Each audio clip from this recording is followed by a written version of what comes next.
All right, I have a budget question for you. Approximately 80% of the city's general fund budget is personnel related. Can the budget be cut without cutting people and services? And what departments would you cut, if any? And let's start with you, Ms. Brasher. Sure. So I think technology is an amazing thing. And whenever we talk about personnel within the city, what many individuals don't realize is that we have a lot of retirements that are coming up in the next 3 to 4 years.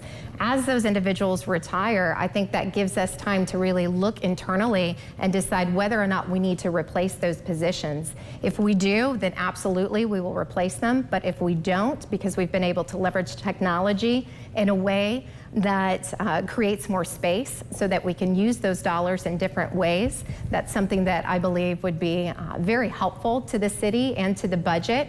But ultimately, it's not about cutting jobs or cutting personnel. What we want to do is we want to make sure that we find additional revenue streams for the city, and that comes down to bringing people into Evansville. We need people here in Evansville, and that's what I will promote. Mr. Doherty.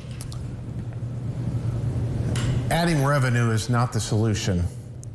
We don't have a revenue problem. As with most governments, we have a spending problem. Our government takes over $400 million and spends it improperly.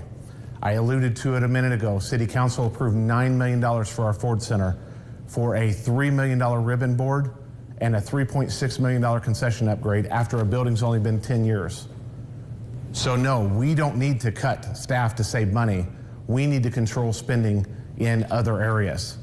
We don't need to build any new infrastructure projects without the ability to maintain what we currently have. We have many great parks that we cannot afford to maintain, and we're building new parks every year.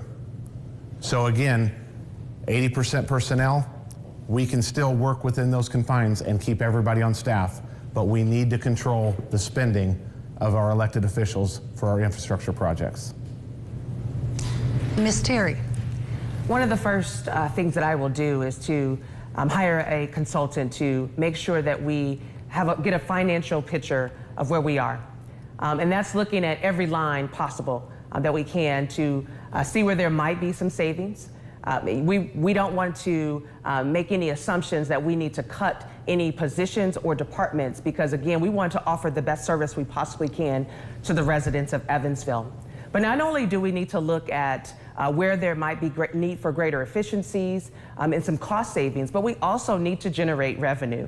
It's obvious that we need to do a better job as it relates to development in our community. And so, you know, the more that we can do in terms of garnering property taxes, the more that we can do to have higher paying jobs where we can increase income tax, the better off we're going to be in a position to be a thriving community that will continue to move forward, not only today, but in the future.